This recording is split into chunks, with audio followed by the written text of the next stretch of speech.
Dāmas un kungi, esiet sveicināti! Šodien Latvijas Bērnu labklājības tīkls prezentē savu jaunāko pētījumu Latvijas ģimeņu barometrs 2025. Latvijas ģimeņu barometrs ir aptauja pētījums, kuru jau Latvijas Bērnu labklājības tīkls veids trešo gadu.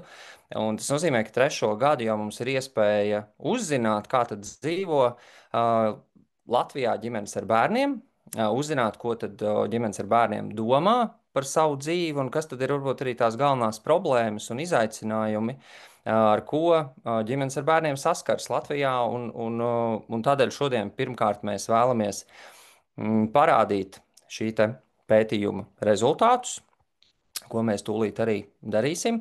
Un otrkārt, mēs vēlamies arī nedaudz padiskutēt, un mums šodien piedalās arī šajā sarunā vairāk Latvijas Bērnu labklājības tīkla valdes locekļi. Un mazliet mēs varbūt iedosim arī tādu mazliet skatījumu arī gan no Bērnu labklājības tīkla puses, gan no ekspertu puses kopumā. Tad, ko tad mēs redzam šajā te pētījumā, aptaujā, un ko tad ar to visu darīt? Tādēļ es domāju, ka ķersimies arī, kā saka, vērsim pie ragiem, un es šajā brīdī dodu vārdu socioloģijai Vijai Kinai, kur ir pētniece, kur ir galvenā arī Latvijas Bērnu labklājības tīkla pētījuma Latvijas ģimeņu barometrs metodoloģijas arī izstrādātāja un autoru, un ar kuru sadarbībā, ciešā sadarbībā mēs arī šo pētījumu veicam nu jau trešo gadu. Tādēļ, Vija, lūdzu, vārds tev, un ko tad tu mums var pavēstīt par to, kā tad šogad, kā tad izskatās Latvijas ģimeņu barometrs? Jā, labdien visiem! Es padalīšos ar ekrānu, kur būs prezentācija.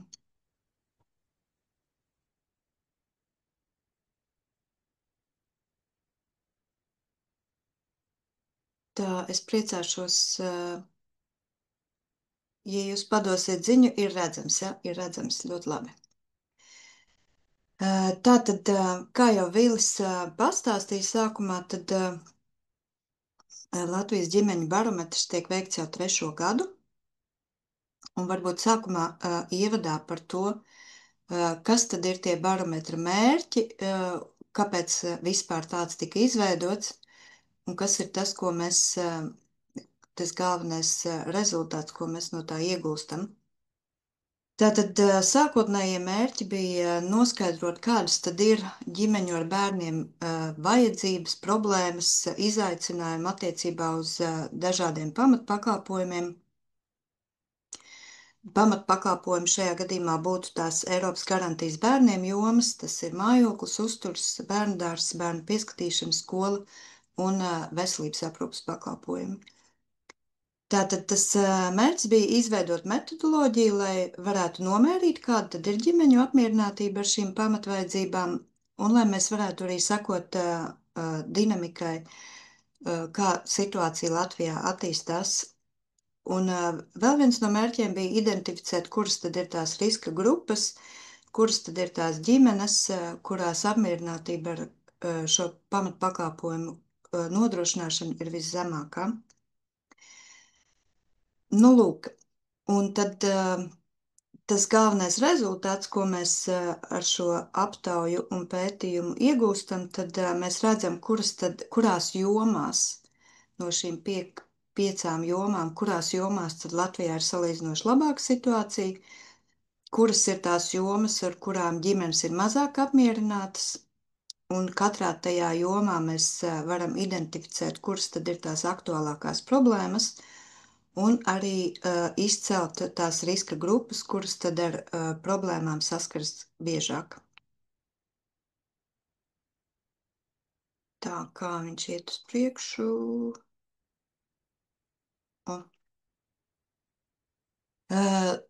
Šajā slaidā ir redzams tāds sīkāks metodoloģisks apraksts tieši par to pašu aptauju, par izlasi, kas tad ir tā mērķa grupa. Tā ir visā Latvijā dzīvojošas ģimenes ar nepilngadīgiem bērniem.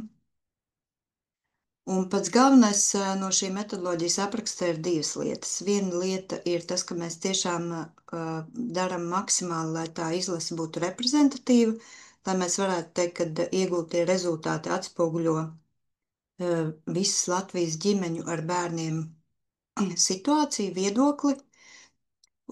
Tas gan ir atkarīgs no tās izlases metodes, kādu mēs izmantojam, gan ģeogrāfiskais pārklājums, tā ir visa Latvija, tur ir pārstāvēt visi reģioni, tur ir gan pilsētu ģimenes, kas dzīvo pilsētās, gan ģimenes, kas dzīvo laukos, tāpat arī mēs sekojam līdzi, lai izlasē būtu reprezentatīvi pārstāvētas arī ģimenes ar dažādu bērnu skaitu, un kas ir svarīgi arī, kad tā izlase ir pietiekoši liela.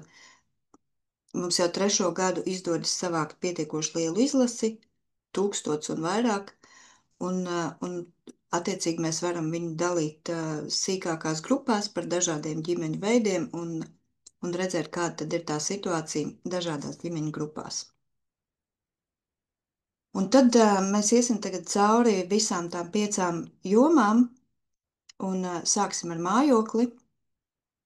Un tā aptaujas struktūra lielākoties ir tāda, ka vispirms mēs jautājam ģimenēm, lai viņi atzīmē, kuras tad ir tās problēmas, ar kurām viņi saskarās saistībā ar katru no jomām, lai viņi atzīmē visas tās problēmas. Mums ir problēma saraksts, ir arī iespēja ierakstīt viņiem pašiem atvērtajā atbildē, ja viņi vēlas pieminēt kādu problēmu, kas nav tajā sarakstā. Un kura tad ir tā aktuālākā problēma, kas viņuprāt būtu jārisina pirmām kārtām saistībā ar katru jomu. Un šeit mēs tad redzam, kādas tad ir tās problēmas, ko ģimenes atzīmē saistībā ar savu mājokli. Un tās lielākās problēmas ir 2. Viņas atkārtojas gadu no gada, reizēm viņas samainās vietām, kura ir pirmā, kura otrā. Šajā 25. gada aptaujā tad kā visaktuālākā problēma un visizplatītākā problēma ir tas, kad tas mājoklis ir pārāk mazs un nav piemērots viņa ģimenes lielumam. Savukārt otra problēma ir, kad tās mājokļa izmaksas ir ļoti augstas un tas sagādā lielu finansiālo slogu. Un šeit es esmu iekopējusi arī tādu grafiku no Eurostat, tas man liekas ir Eurostat pētījums, jā, es tagad samulstu, tas ir Eurostat pētījums, jā, par to, kāds tad ir tas, cik liela daļa no populācijas dzīvo pārapdzīvotos dzīvokļos. Un šī tēma par mājokļiem Latvijā galīgi nav jauna, tas ir arī politikas veidotāju dienas kārtībā, bet nu vēl aizvien tā situācija ir diezgan kritiska. Kā jūs redzat, Latvija ir 3. vietā no augšas, tajā sliktajā nozīmē, kad gandrīz 40% no mūsu mājsaimniecībām dzīvo dzīvokļos, kas neatbilst viņu mājsaimniecības lielumam. Tātad tie dzīvokļi mājokļi ir pārapdzīvoti. Tālāk mēs jautājam jau konkrēti, mēs esam izvēlējušies katrā jomā vairākus tos kritērijus, pēc kuriem tad mēs vērtējam katras tās visas jomas, un tad mēs jautājam konkrēti, lai viņi atzīmē, cik lielā mērā viņi ir apmierināti ar katru no šiem kritērijiem saistībā šajā gadījumā ar savu mājokli un savu mājokļu apkārtējo vidi. Skalā no 1 līdz 5 nemaz nav apmierināts līdz pilnībā apmierināts, un tad izejot no šīm atbildēm, mēs veidojam indeksu, kur pēc tam ir ļoti viegli salīdzināt dažādās mērķa grupās un arī novērtēt to dinamiku, kā īsti tad tā apmierinātība, kāda ir tā dinamika. Tas indeks tiek rēķināts tā, ka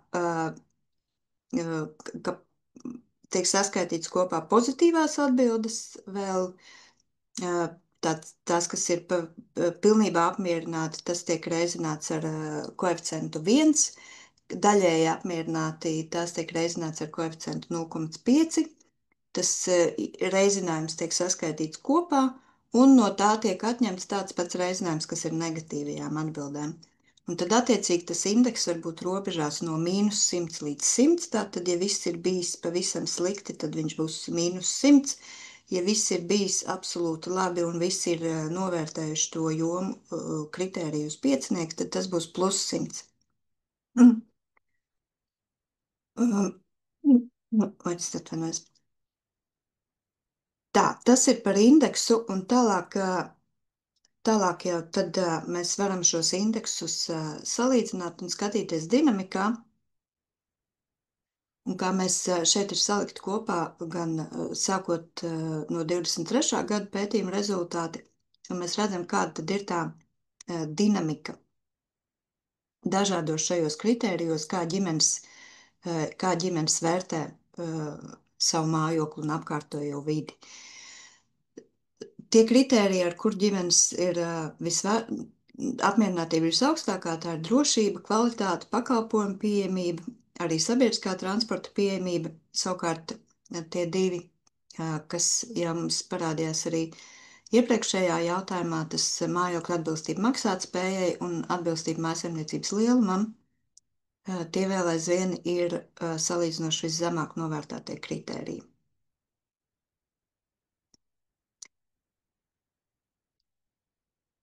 Tālāk mēs veidojam tādas tā saucamos heatmapus, kur mēs saliekam šos apmierinātības indeksus dažādās mērķa grupās.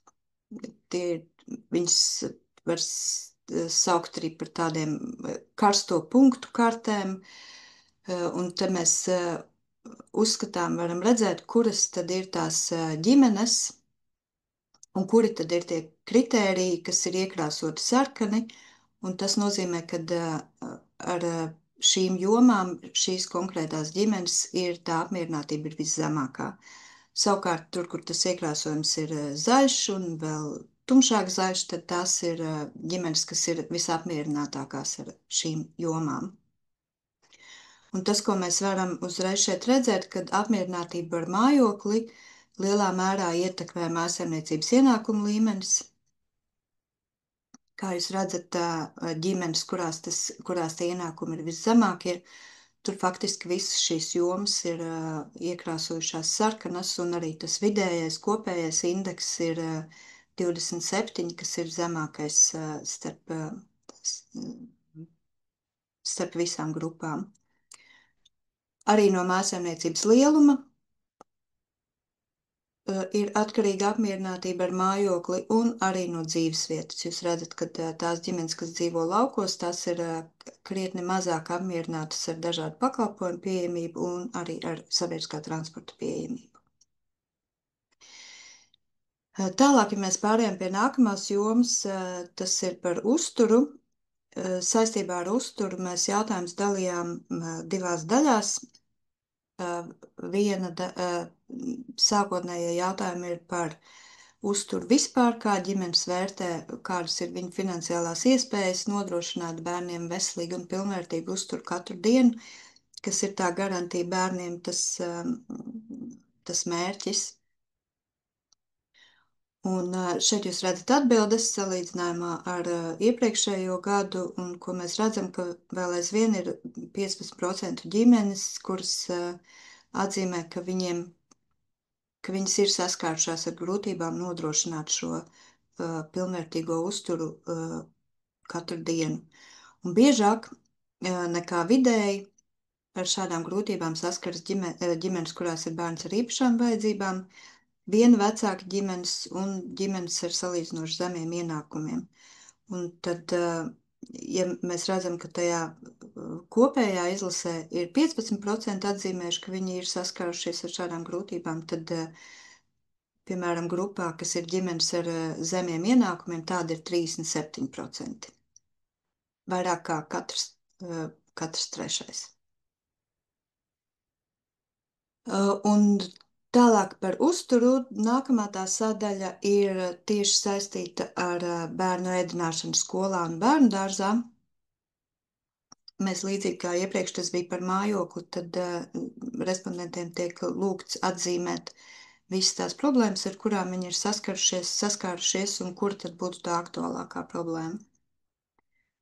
Un, kā jūs redzat, es esmu pierakstījusi arī klāt, kāda ir tā dinamika, kāda bija tie rezultāti pagājušajā gadā.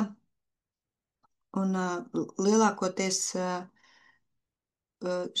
šogad šīs problēmas ir bijušas, nu, ir minētas biežāk.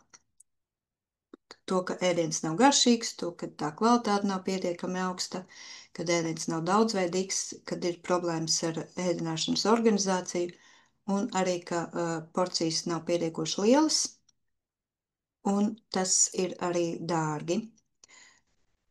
Skatoties vēl arī no tām citām minētajām atbildēm, ko ģimenes ierakstā pašas, šogad es gribētu uzsvērt divas atbildes, kur tas minēšanas biežums ir palielinājies, ja mēs salīdzinām ar iepriekšējiem gadiem, tad tas ir higienas problēmas, un kad tie ēdieni ir pārāk vecmodīgi, kad būtu labāk, ja tas ēdienu sagatavošanas un pasniegšanas veids būtu mūsdienīgāks.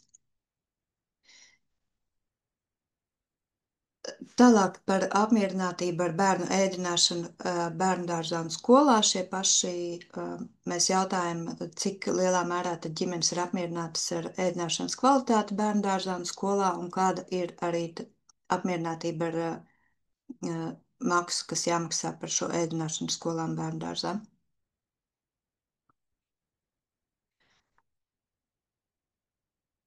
Šeit jau savākot kopā un rēķinot šo indeksu, mēs iekļaujam abas tos jautājumu blokus, kur gan mēs jautājam par ģimeņu pašu iespējām nodrošināt šo uzturu, gan kā viņi vērtē ēdināšanu bērndārzā un skolā. Šeit mēs redzam arī to dinamiku. Un, un tas, ko mēs redzam no šī gada datiem, ir, ka ir pieaugusi vecāku neapmierinātība tieši ar ēdināšanu skolās, gan ar ēdināšanas kvalitāti, gan arī ar ēdināšanas cenu, un viszemākais vērtējums ir tieši Rīgā saistībā ar šiem diviem aspektiem. Un arī tas vidējais apmierinātības indeks ir nokrities pa 3 punktiem šogad. Saistībā vēl ar ēdināšanu, pirms mēs pārējām pie nākamās tēmas, es zinu, ka šī tēma ir atkal aktualizējusies politiķu dienas kārtībā, kas ir saistīts ar to demogrāfijas plānu, kad tiek apsvērts vai vismaz tiek pieļauta iespēja, ka varētu to apsvērt, kad būtu nodrošināta bezmaksas ēdināšana gan pirmskolas iestādēs, gan arī skolās vairāk nekā tas ir šobrīd tikai no 1. līdz 4. klasē, bet ka varētu līdz 9. klasē, un skatoties arī šīs aptaujas rezultātus, tas, protams, būtu lieliski, tas būtu liels atspējas ģimenēm, bet noteikti ir jādomā arī, kā uzlabot to pašu ēdināšanu tajās skolās, lai nav tā, ka tie resursi ir neliederīgi iztērēti un patiesībā bērni nēd. Tālāk par bērndārziem, kas ir tā mūsu trešā joma, kuru mēs apskatām mūsu pētījumā, un tās galvenās problēmas, kas uztrauc ģimenes saistībā ar bērndārziem, ir pedagoģu trūkums, atbalsta speciālistu trūkums, arī tas, ka pašvaldības bērndārzā ir grūtības dabūt vietu, ir diezgan ilgi jāgaida rindā. Šī problēma gan ar katru gadu mazinās, un tā aktualitāte vairs nav tik liela, kāda viņa bija iepriekš. Un arī, kad ir pārāk liels bērnu skaits vienā grupā, un kas ir saistīts arī ar to, ka bērniem pietrūks personāla atbalsts un uzmanība. Saistībā ar bērndārziem mums ir diezgan daudz kritēriju, kurus mēs mēram 10, jo bērndārs ir tāds pakalpojumu kopums, kur ir dažādi, tur gan ir bērnu pieskatīšana, gan izglītība. Un tātad, kas salīdzinot ar iepriekšējo gadu pētījumiem, mēs redzam, kad ir samazinājusies apmierinātība ar bērndārzu pieejamību. bet tas ir nevis tādā, kad nav pieejama vieta, bet tādā, cik viegli viņiem ir sasniegt to bērnu dārzu, vai ir nodrošināts kaut kāds transports, tāpat arī ar personāla atbalstu un uzmanību un bezmaksas interešu izglītības piedāvājumu bērnu dārzos. Bet pieaudzis ir pašvaldības apmierinātība ar pašvaldības līdzfinansējumu privātiem bērnu dārzam. Un tālāk skatoties, kā šie indeksi, kādi ir tie heatmapi pa dažādām ģimeņu grupām, tad tieši ģimenes, kurās ir bērns ar mācīšanās vai uzvedības traucējumiem, šīm ģimenēm ir viszemākais apmierinātības rādītājs saistībā ar bērnu dārziem. Un tur ir kritēriji, kur tas indeks pat ir negatīvs, kas saistīts ar atbalsta speciālistu pieejamību un interešu izglītības pieejamību, kas nozīmē, ka to neapmierināto ir vairāk nekā tie, kas kopumā ir apmierināti. Un vēl es gribētu arī atzīmēt, ka ģimenes, kurās sarunvaloda nav latviešu valoda, kad viņas salīdzinoši vairāk raizējas par to, kā viņa bērni tiks sagatavot skolai, vai tā izglītības kvalitāte būs pietiekoša. Tālāk par skolām un izglītību. Šeit ļoti spilgti parādās tā pati galvenā problēma, par ko ģimenes raizējas saistībā ar skolām. Tas ir skolotāju trūkums, un ar katru gadu šī problēma izceļās aizvien vairāk. Tāpat arī nepietiekoši augsta izglītības kvalitāte un kvalitatīvu mācību grāmatu, mācību materiālu trūkums skolās.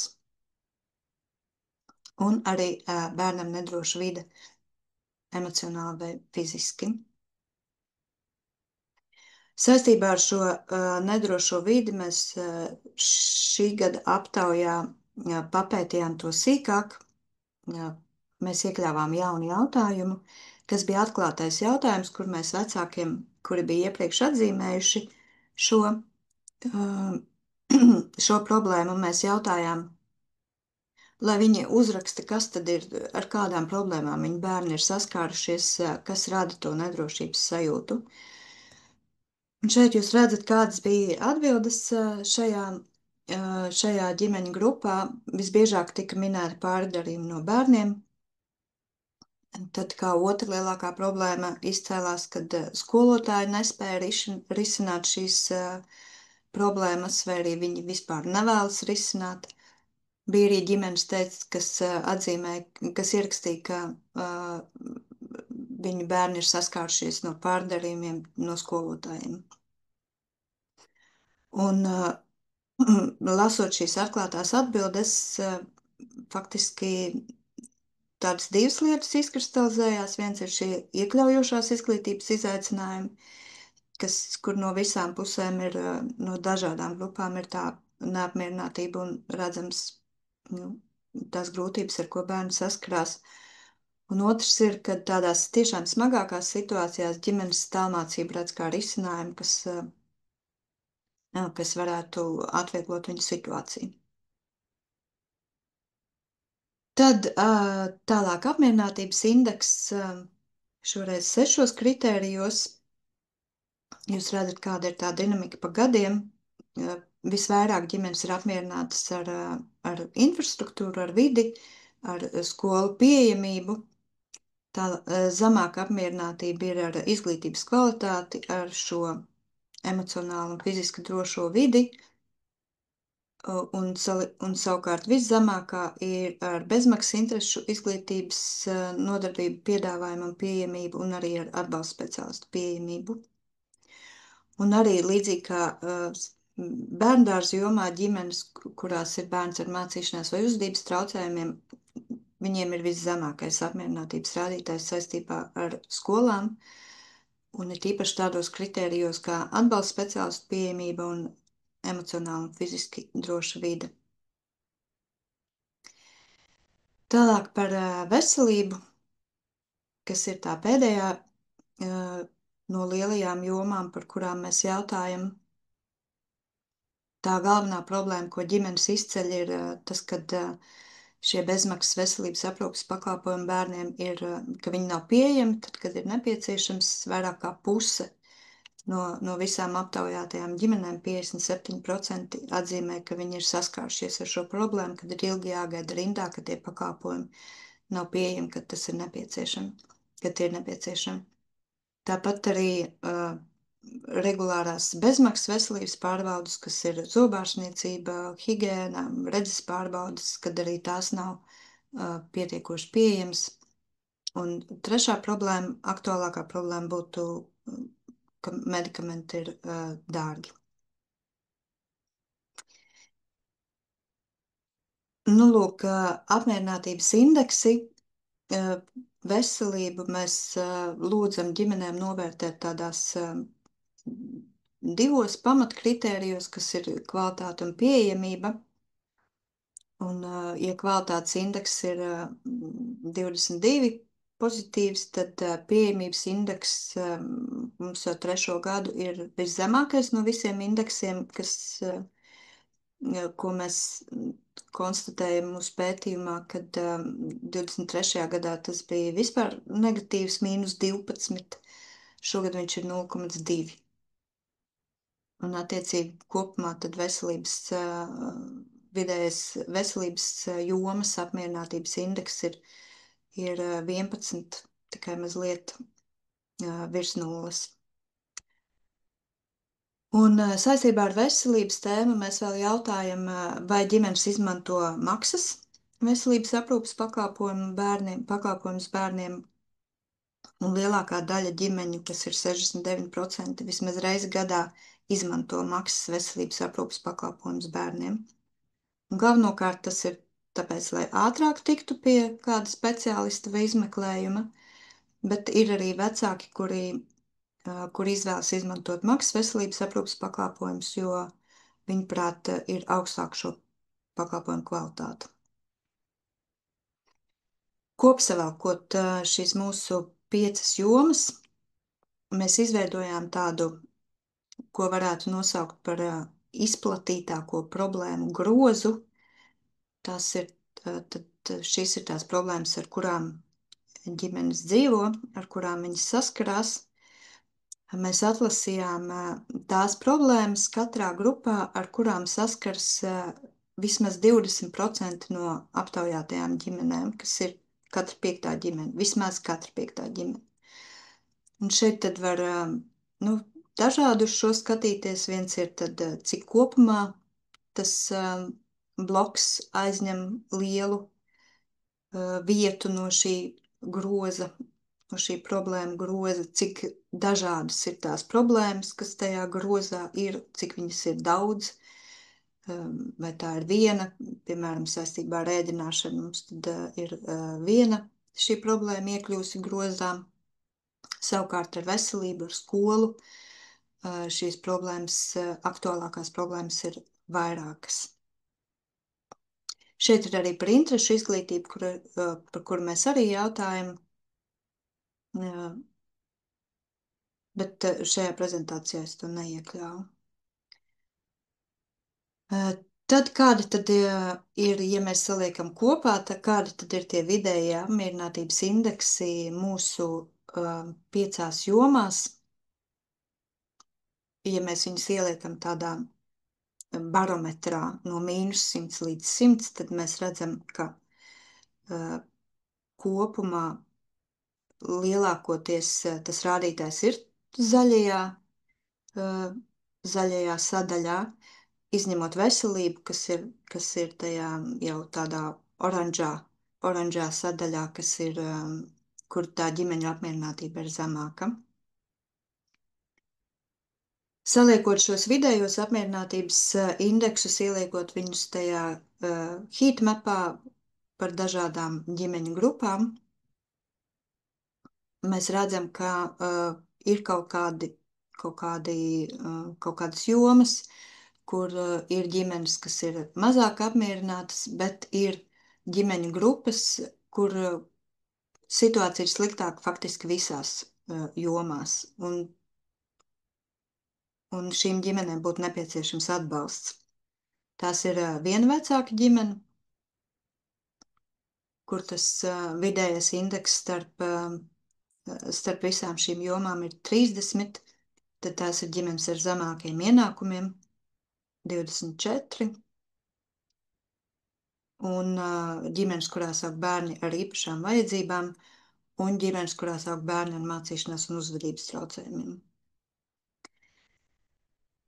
Nu, lūk, tas ir arī viss saistībā ar šiem mūsu aptaujas rezultātiem. Priecāšos par jautājumiem. Vija, liels paldies par šo prezentāciju. Es domāju, ka tu vari droši arī beigt dalīties ar ekrānu šajā brīdī. Jautājums varbūt arī no manas puses un no Latvijas bērnu labklājības tīkla puses. Tu jau arī minēji par to, ka vairākas tādas lietas, kas varbūt arī būtu adresētas politikas veidotājiem, ja es pareizi atceros, tad bija vismaz viena vai divas konkrētas. Bet, ja tev jautātu arī tomēr kā jomas ekspertei un kā pētniecei, kas tad būtu tas, ko tu varbūt gribētu izcelt un varbūt adresēt arī politikas veidotājiem, lēmumu pieņēmējiem, politikas īstenotājiem, kas arī noteikti un cerams skatīsies un lasīs un pētīs ģimeņu barometru ziņojumu un arī domās, varbūt, ko tad mums ar to iesākt. Kas varbūt būtu tās lietas, ko tu gribētu adresēt? Nu, viena ir tā, ko es jau minēju saistībā ar to uzturu, kad it īpaši, ja tiešām, nu, tas, protams, būtu brīnišķīgi, ja būtu valsts apmaksāta ēdināšana gan pirmsskolas iestādēs, gan visā izglītības posmā, vismaz no 1. līdz 9. klasē. Bet noteikti ir jādomā, kā pilnveidot šo uzturu, gan to pasniegšanu, gan kvalitāti, lai tiešām bērni ēstu tās piedāvātās pusdienas. Un otra lieta ir saistīta ar, mēs arī to jau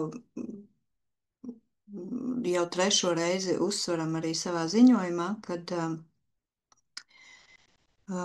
saistībā ar tām lielajām klasēm un lielajām grupām bērnu dārzos, kad iespējams, ka tas rada diezgan daudzas citas problēmas, kas ir, kad vienkārši skolotāji, pedagogi, ka viņiem nav iespējas pievērst visiem bērniem pietiekoši lielu uzmanību. Tas atsaucas gan uz izglītības kvalitāti, gan uz to, kā tie bērni jūtās tajā skolā un bērndārzā. Un cik mēs esam pētījuši arī saistībā ar bērnu garantijas jomām, citu valstu pieredzi, ka viņiem ir šie nosacījumi, cik tad ir tie pieaugušie uz vienu, cik jābūt pieaugušiem, vai otrādāk, cik jābūt bērniem uz vienu pieaugušo, kas piedalās tajā aprūpē vai izglītībā. Un ka viņiem ir šie nosacījumi iestrādāti likumdošanā, normatīvajos aktos, bet mums tas nav. Mums tikai, piemēram, saistībā ar bērnu dārziem, tas ir kaut kādas kvadrātmetri, cik lielai jābūt telpai, lai tur varētu cik tie bērni tur varētu būt, bet nav nekur atrunāts, cik ir jābūt pieaugušiem klāt šajās grupās. Jā, es to redzu vēl kā vienu iespēju, ko noteikti varētu pilnveidot tieši no normatīvo aktu puses. Vīja, liels paldies arī par tavu komentāru, un šo noteikti mēs arī fiksējam. Un es ceru, ka tagad mūs arī klausās ne tikai eksperti, ne tikai tie, kas domā par ģimenēm ar bērniem Latvijā, un paši ir ģimenes ar bērniem Latvijā, bet arī politikas veidotāji un lēmumu pieņēmēji. Vija, vēlreiz arī paldies tev tiešām par ieguldīto darbu, arī ziņojumu sagatavošanā un kopumā Latvijas bērnu labklājības tīkls ir apņēmības pilns arī ģimeņu barometru turpināt arī citos gados protams, ka mēs vienmēr aktīvi meklējam arī šim atbalstu un finansējumu un mēs ceram, ka mums tāda iespēja arī būs un noteikti mēs priecāsimies par turpmāku sadarbību arī Vija, arī noteikti ar tevi. Bet tagad pievērsimies. Paldies! Un tagad pievērsīsimies arī mūsu šodienas ekspertiem, mūsu Latvijas bērnu labklājības tīkla valdes arī pārstāvjiem, kur arī pārstāv katrs kādu dalību organizāciju, un šobrīd jau Dace Bēnāra no SOS bērnu ciemata asociācijas arī ir pacēls roku. Es gribētu pajautāt, ja drīkst Vijai uzdot jautājumu. Jā. Tas barometrs, tas kopējais, tas, ka tomēr 4 no 5 šīm te jomām tā kā bija zaļajā sadaļā, vai tas ir tīri tā kā skaitliski ņemot, jo virs tiem 50%, vai tas ir arī kaut kā, es nezinu, ar citām valstīm, tā kā skatoties samērīgi, nu, kad jo zaļš izskatās labi, lai gan, ja skatās tur tos dziļāk tos vērtējumus, nu, tad kaut kā liekas, nu, ka nav, nu, ja es pareizi piefiksēju, 57% nav pieejama veselības pakalpojumi, kad nepieciešams, bet, nu, tas pa veselību mēs bijām dzeltenajā, ja, bet, jā, man par šo zaļo vērtējumu, vai viņš ir tā kā tīri skaitlisks, vai viņš ir kaut kā salīdzinoši ar Es varbūt citiem. vēlreiz nošērošu to, tā, kur man palika poga.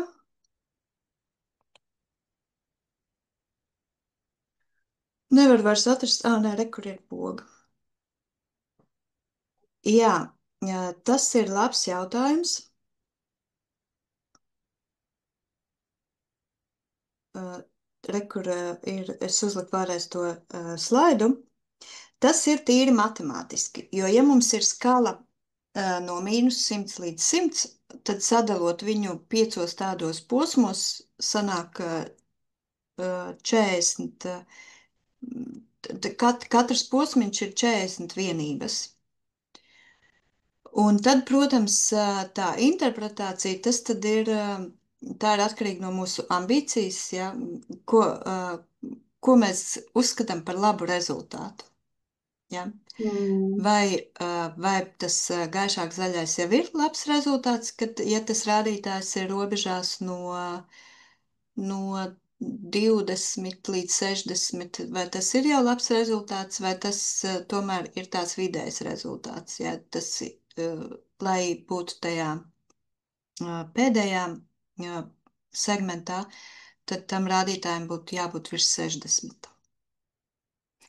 Nu tā, tīri matemātiski viņš sanāk tādā drīzāk labi, tādā segmentā, bet jā, tā interpretācija un tas mūsu vērtējums, tas tad ir no mūsu ambīcijas, jā, atkarīgs.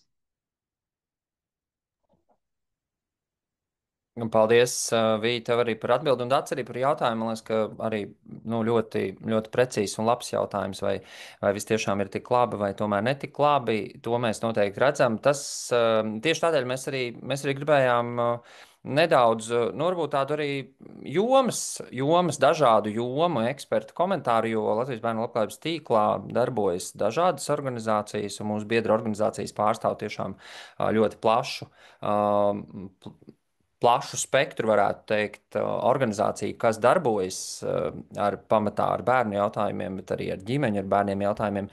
Tādēļ varbūt es tev arī varētu kā pirmo aicināt Dācis Bēnāru no SOS bērnu ciemata asociācijas, kas arī Latvijas bērnu labklājības tīkla valdes locekli. Nu, kā tu redzi šos te barometru rezultātus, un kas varbūt ir tas, kas tevi visvairāk arī varbūt satrauc, vai kur tu redzi ir šobrīd tās problemātiskākās lietas, ņemot vērā to, ka tu arī savā ikdienā strādā arī ar bērnu jautājumiem un ar ģimenēm un redz arī to reālo situāciju. Jā, paldies, Vili. Nu, kādas ir manas sajūtas? Nu, pirmkārt, jau kā arī mammai un kā cilvēkam, kas dzīvo šeit un strādā.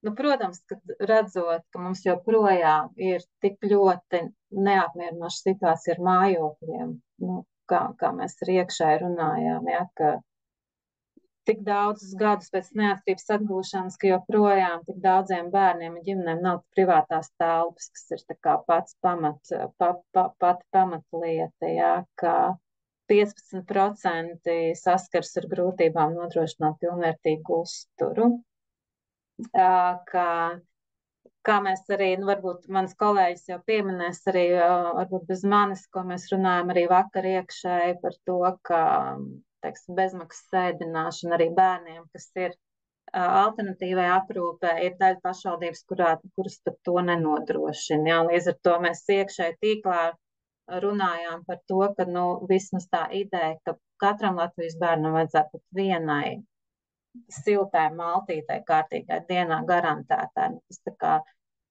ka tam vajadzētu būt, jā. Nu, protams, skola 40% atzīmē skolotāju trūkumu. Nu, man tā šķiet tāda krīzes situācija, un mēs arī visi zinām, cik ļoti bērniem ir grūti iekļauties skolā, jo tieši trūkst atbalsta un arī pieminētā nedraudzīgā vide.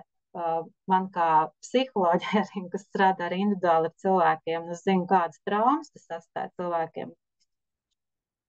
Un, nu, jā, tas viss, protams, ir, nu, šis ir kā barometrs, kas nomēr temperatūru, vai ne, kā jau barometrs to dara, un tā kā vēlreiz apliecina varbūt to, ko mēs jau droši vien visi zinām.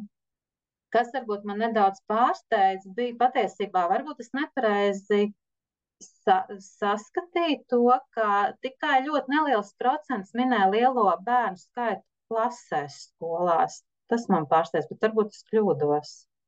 Tur bija kaut kāds 1–2% tikai. Savukārt bērndārzos tā tika minēta kā liela, nu, tā kā nopietna, kas arī ir. Es pilnīgi piekrītu arī, ko Vija teica, vai ne, par to, ka vajadzētu būt noteiktam, cik pieaugušiem jābūt ir, es domāju, tās normas, kas mums šobrīd ir, viņas ir galīgi, nu, tādas nedrošas un nekvalitatīvas. Nu jā, nu izējot no visu šī te, protams, tas jautājums ir, vai kādā līmenī tās problēmas var risināt, un arī, ko mēs no savas puses varbūt varam veicināt, un varbūt veicināt diskusiju arī ar kaut kādiem, nu, tādu elastīgāku domāšanu varbūt un kaut kādiem risinājumiem, ja mēs varam apkopot viedokļus, ko varbūt varētu minēt politikas veidotājiem, teiksim, kas mums vakar diskusijā pacēlās par to, kā, teiksim, mājokļus nodrošināt pašvaldībās, varbūt, ja tiek celta jauna māja, uzņēmējiem varbūt likt priekšā, kad 1–2 dzīvokļus lūdzu iedodiet mūsu pašvaldības ģimenēm, nu, jā, vai arī, nu, jā, es arī domāju par skolas, teiksim, atkal skolas ēdienu kvalitāti. Man šķiet, ka tas vairāk ir tāds uz vietējā līmenī iespējams risināt, ne skolas, vecāku padomus, pašvaldība, nu,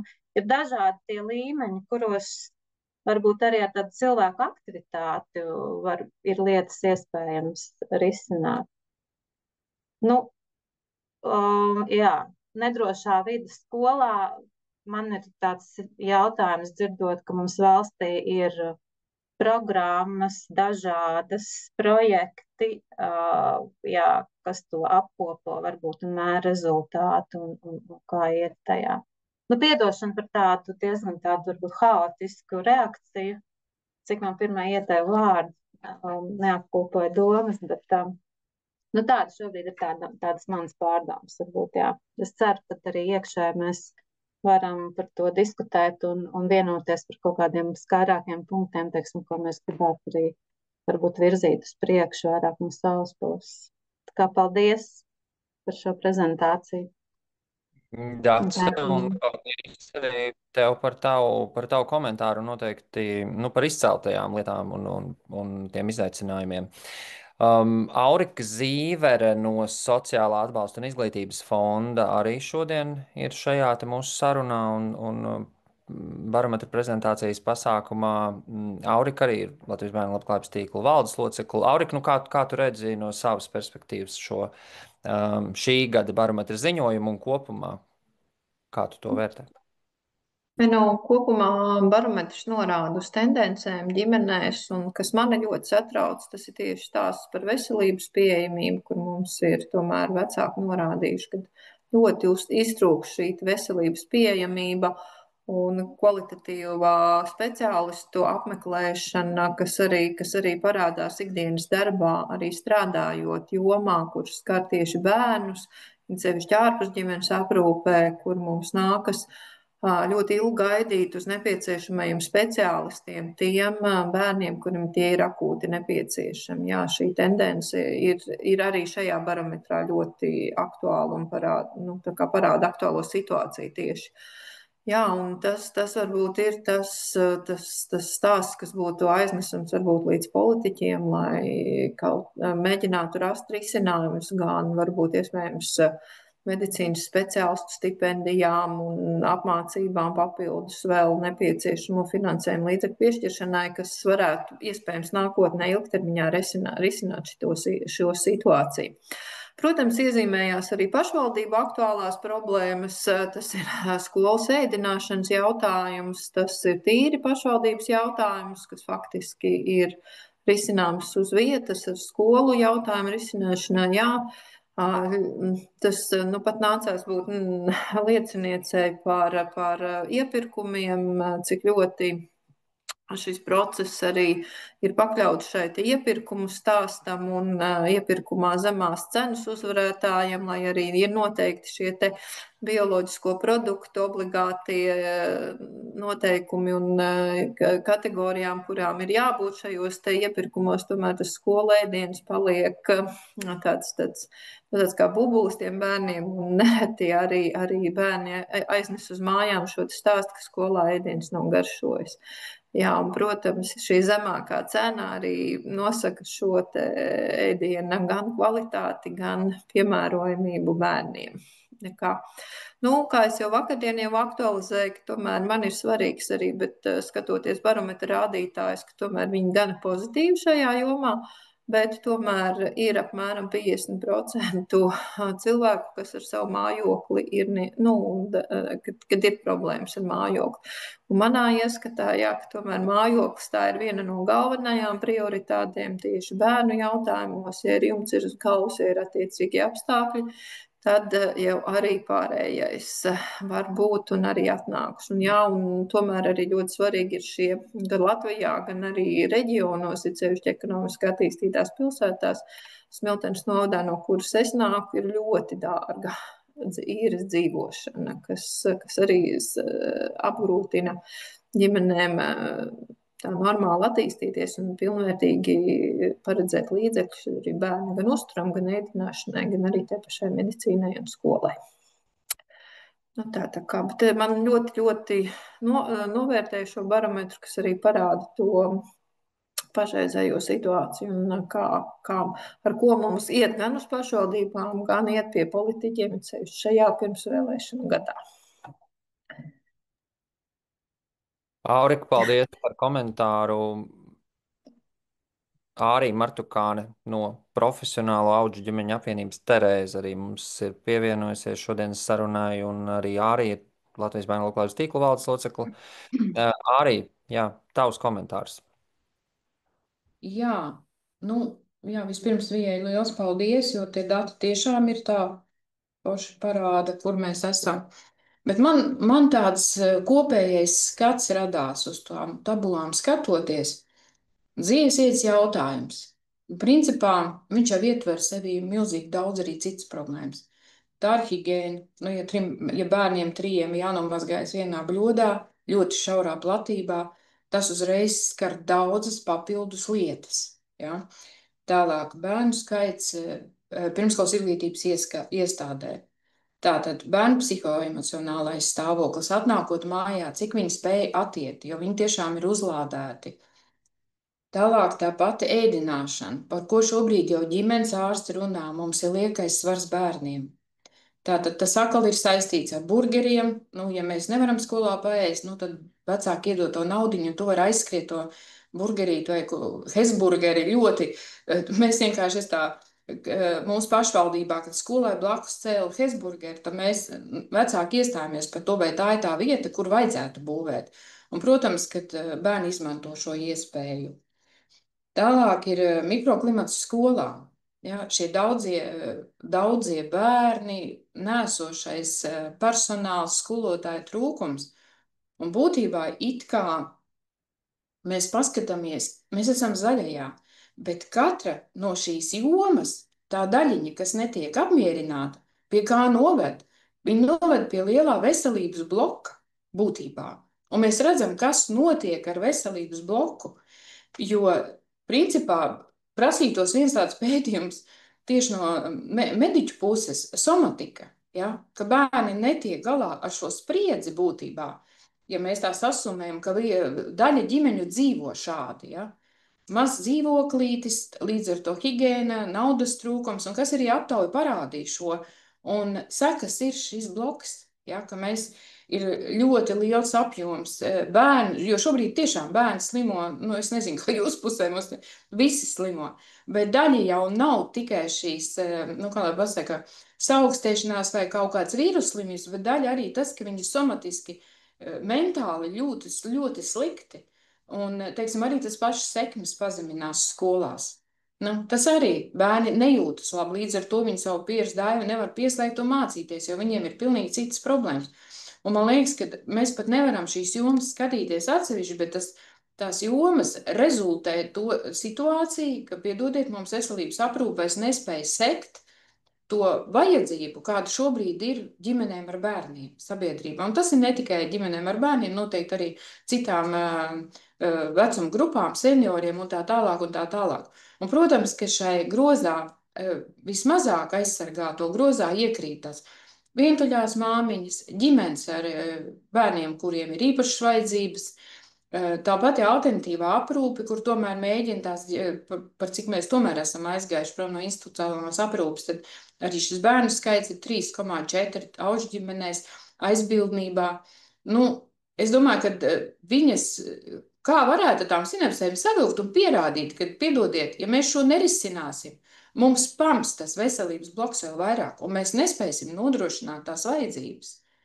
Mēs varam, no ārsta trūkums arī paši pa sevi, pa ko jau tagad arī mediķu trūkums runā, vai ne, māsiņu trūkums.